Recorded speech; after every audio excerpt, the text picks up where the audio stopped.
Hello dear students, जैसा कि आप लोगों ने थंबनेल में देख ही लिया होगा, आज मैं आप लोगों को कॉम्प्लिकेटेड फंक्शंस का डिफरेंशिएशन सिखाने वाला हूं और वो भी शॉर्ट ट्रिक के साथ। तो स्टूडेंट्स आइए मैं आप लोगों को पहले ये बताता हूं कि मैं किन फंक्शंस को कॉम्प्लिकेटेड फंक्शंस बोलता हूं। स्टूडेंट्स मैं उन फंक्शंस को कॉम्प्लिकेटेड फंक्शंस बोलता हूं जिसमें बहुत सारी टर्म्स आ रही हों, जैसे कि ये देखिए यहाँ A B C D E ये मेरे फंक्शंस हैं। तो मैंने यहाँ पे आप लोगों को क्या दिखाया है कि बहुत सारे जब टर्म्स आ रही हो किसी फंक्शन में तो हमने क्या काम करा, उसको y मान लिया सबसे पहले तो, और जितने भी हमारे टर्म्स हैं उनको पावर की फॉर्म में लिख लिया। हो सकता है कि कुछ टर्म्स पहले से ही पावर की फॉर्म में हो और जो पावर की फॉर्म में ना हो तो उनको पावर की फॉर्म में लिख लिया। यानी कहने का मतलब ये है, अगर किसी पे कोई पावर ना हो तो आप उस पर 1 पावर मान सकते हो। तो ये ट्रिक ये बोलती है कि जब आपको इस तरह का कॉम्प्लिकेटेड फंक्शन हो ना जिसमें बहुत सारी टर्म्स हो, तो इस y फंक्शन का डिफरेंशिएशन करने के लिए आप लोगों को एक ब्रैकेट बनाना है सबसे पहले तो, और उसके बाहर y लिखना है, यानी कि ये सेम फंक्शन लिखना है। इतना बड़ा फंक्शन ना लिखना पड़े तो इसलिए आप y लिख देना बस, है ना। वैसे यहाँ पे y लिखने का मतलब है आपको ये वाला फंक्शन लिखना है, ठीक है। तो y लिखो या ये लिखो एक ही बात है, तो आपको y लिखना है। उसके बाद ब्रैकेट के अंदर आपको क्या काम करना है, न्यूमरेटर वाली टर्म पहले ओपन करनी है, उसके बाद डिनोमिनेटर वाली टर्म ओपन करनी है। न्यूमरेटर वाली टर्म में आपको बीच में प्लस लेना है, डिनोमिनेटर वाली में माइनस लेना है। अब देखिए कैसे करना है। सबसे जो पहली टर्म है उसकी पावर को आगे लिखो और उस फंक्शन को जिसकी पावर है उसको नीचे डिवाइड में लिखो और उसका डेरिवेटिव मल्टीप्लाई में लिखो। सेम ऐसा ही इसमें करना है, पावर को आगे, फंक्शन को नीचे, मल्टीप्लाई में डेरिवेटिव, प्लस पावर को आगे, जिस फंक्शन की पावर है उसको नीचे डिनोमिनेटर में और मल्टीप्लाई में डेरिवेटिव। जब सारी टर्म खत्म हो जाए उसके बाद आपको डिनोमिनेटर वाली लिखनी है। इसमें भी ऐसा ही करना है, पावर को आगे, अपॉन में फंक्शन और उसके बाद उस फंक्शन का डेरिवेटिव। इसमें भी ऐसे ही करना है, पर वो पावर आगे, डिनोमिनेटर में वो फंक्शन और मल्टीप्लाई में उसका डेरिवेटिव। तो आई होप आप लोगों को समझ में आ गया होगा। अभी तो आइए अब हम लोग कुछ क्वेश्चंस पे प्रैक्टिस करते हैं। तो आइए स्टूडेंट्स इन 3 क्वेश्चंस पे प्रैक्टिस करते हैं। तो स्टूडेंट्स किसी भी क्वेश्चन को करने से पहले आप लोगों को उसको y मानना है सबसे पहले। तो इसको मैंने सबसे पहले क्या माना, y। अब आपको क्या काम करना है, इसका डिफरेंशिएशन क्या होगा आइए देखते हैं। तो सबसे पहले आपको y बाहर लिखना है और ब्रैकेट के अंदर वही रूल लगाना है जो मैंने आप लोगों को अभी बताया था। तो क्या रूल था, पावर को आगे लिखें 2 और जिस फंक्शन की पावर है उसको नीचे लिखें और मल्टीप्लाई में उसका डिफरेंशिएशन। इस फंक्शन का डिफरेंशिएशन क्या होता है 1। फिर आपको न्यूमरेटर वाली सारी टर्म आपको प्लस में लेनी है, प्लस में। तो यहाँ पे प्लस का साइन, ये x - 1 की पावर कितनी है, रूट, क्योंकि रूट भी एक पावर होता है स्टूडेंट, और रूट का मतलब होता है पावर में 1/2।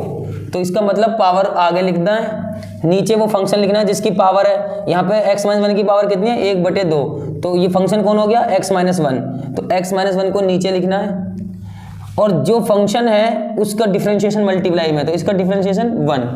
आप लोगों को डिफरेंशिएशन आना चाहिए स्टूडेंट। अगर आप लोगों को डिफरेंशिएशन ही करना नहीं आता तो ये ट्रिक आप लोगों को समझ में नहीं आएगी। तो इसलिए आप सबसे पहले डिफरेंशिएशन सीख लीजिए। इसके बाद न्यूमरेटर वाली सारी टर्म खत्म हो चुकी हैं, अब हमको डिनोमिनेटर वाली टर्म का डिफरेंशिएशन करना है। तो इनको हम नेगेटिव साइन के साथ लेंगे, तो माइनस का साइन, पावर को आगे 3 अपॉन में ये फंक्शन x + 4 और मल्टीप्लाई में इसका डिफरेंशिएशन यानी कि 1। उसके बाद अब देखिए ये जो फंक्शन है पूरा, इसकी कोई पावर नहीं है स्टूडेंट, तो आपने इसकी पावर को क्या मान लिया, 1 मान लिया। तो पावर को माइनस का साइन लगाए सबसे पहले, पावर अपॉन में फंक्शन और मल्टीप्लाई में इसका डिफरेंशिएशन, e की पावर इसका डिफरेंशिएशन e की पावर x। तो ये आपका आंसर स्टूडेंट आ चुका है। तो यहाँ पे से आप कैंसिल वगैरह कर सकते हो, तो जो भी कैंसिल वगैरह हो रहा हो आप उसे कर लेना। आंसर आप लोगों को आ चुका है। तो आइए बढ़ते हैं नेक्स्ट क्वेश्चन की ओर। इसमें भी सबसे पहले आपको क्या काम करना है, y मानना है फंक्शन को, और इसका डिफरेंशिएशन क्या हो जाएगा आप लोगों का।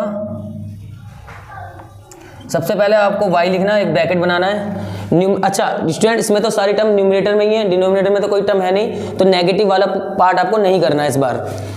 तो पावर, नीचे फंक्शन और इसका डेरिवेटिव मल्टीप्लाई में, फिर प्लस का साइन, फिर इसमें कितनी पावर है स्टूडेंट, 1 पावर है, तो 1 अपॉन x + 4 और मल्टीप्लाई में क्या काम करना है, इसका डिफरेंशिएशन कितना है 1। आगे अगला जो है प्लस का साइन लीजिए, इसमें भी कोई पावर नहीं है स्टूडेंट, तो आपने 1 मान लिया, 1 अपॉन फंक्शन log x और मल्टीप्लाई में इसका डिफरेंशिएशन 1 अपॉन x। आंसर आ चुका है स्टूडेंट यहाँ भी। आइए स्टूडेंट अब नेक्स्ट क्वेश्चन करते हैं। तो सबसे पहले आपको क्या काम करना है, इसको y मानना है, और आपको क्या काम करना है, जब आप इसका डिफरेंशिएशन करेंगे तब आप ब्रैकेट में सबसे पहले y लिखेंगे। ठीक है स्टूडेंट्स, तो इसका डिफरेंशिएशन ये है, इसका डिफरेंशिएशन ये है। आइए इसका करते हैं। तो इसके बाद क्या करना है, पावर को आगे लिखना है 3/2, जिस फंक्शन की पावर है उसको डिवाइड में लिखना है x² प्लस साइन x, और जो फंक्शन है जो भी फंक्शन है जिसकी पावर है उसका मल्टीप्लाई में डिफरेंशिएशन करना है। तो इसका डिफरेंशिएशन कितना हो जाएगा student, 2x plus cos x, x² का 2x, साइन x का कॉस x। अब आगे बढ़ते हैं स्टूडेंट, इसका करते हैं प्लस का साइन, पावर आगे 3 में फंक्शन tan इनवर्स x, और इसका डिफरेंशिएशन मल्टीप्लाई में 1/1 प्लस x², क्योंकि tan इनवर्स x का डिफरेंशिएशन 1/1 प्लस x² होता है। तो अगला प्लस, तो इसमें कोई पावर नहीं है तो 1 मान लिया। हो सकता है आप लोगों के मन में ये आ रहा हो कि पावर x है, तो नहीं स्टूडेंट, ऐसा नहीं सोचना है आप लोगों को, क्योंकि ये पूरा अपने आप में एक फंक्शन है ना। तो आप इस पूरे फंक्शन की पावर देखनी है आप लोगों को, तो इसको पावर नहीं समझना है। वैसे है तो ये पावर, पर ये पूरा पावर सहित फंक्शन है। तो ये जो पावर मैंने आपको ट्रिक में बताई थी ना, वो नंबर वाली पावर की बात कर रहा हूं मैं, नंबर वाली पावर। तो ये आपकी कोई नंबर वाली पावर नहीं है, क्योंकि ये तो पूरा अपने आप एक फंक्शन है। तो इस पूरे की पावर देखनी है आपको, तो इस पूरे की पावर कुछ नहीं है तो 1 मान लिया। तो आपको क्या लिखना है, देखिए स्टूडेंट यहाँ पे स्पेस थोड़ा कम है तो मैं नीचे लिख देता हूँ, प्लस का साइन 1 फंक्शन a की पावर x मल्टीप्लाई में इसका डिफरेंशिएशन, a की पावर इसका डिफरेंशिएशन होता है a की power x log e base पर a। डिफरेंशिएशन आपको आना चाहिए। तो स्टूडेंट न्यूमरेटर वाली सारी टर्म खत्म हो चुकी है, अब नंबर आता है डिनोमिनेटर वाली टर्म का। तो माइनस का साइन लगाइए, 3 में फंक्शन कौन है, कॉट x, और मल्टीप्लाई में इसका डिफरेंशिएशन, कॉट x का डिफरेंशिएशन क्या होता है, माइनस के कॉस x²x। अब ये क्या है, रूट का मतलब पावर में 1/2 होता है, तो माइनस का 1/2, फंक्शन कौन है x-1 और मल्टीप्लाई में इसका डिफरेंशिएशन।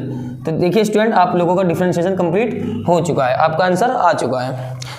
आई होप स्टूडेंट्स आप लोगों को ये शॉर्ट ट्रिक समझ में आ गई होगी, और अच्छी प्रैक्टिस के लिए आप लोग NCERT या फिर किसी अदर बुक से प्रैक्टिस कर सकते हो। अगर आप सभी को हमारी ये वीडियोस पसंद आ रही हैं तो प्लीज़ हमारे चैनल को लाइक करें, शेयर करें और सब्सक्राइब करें। Thank you so much.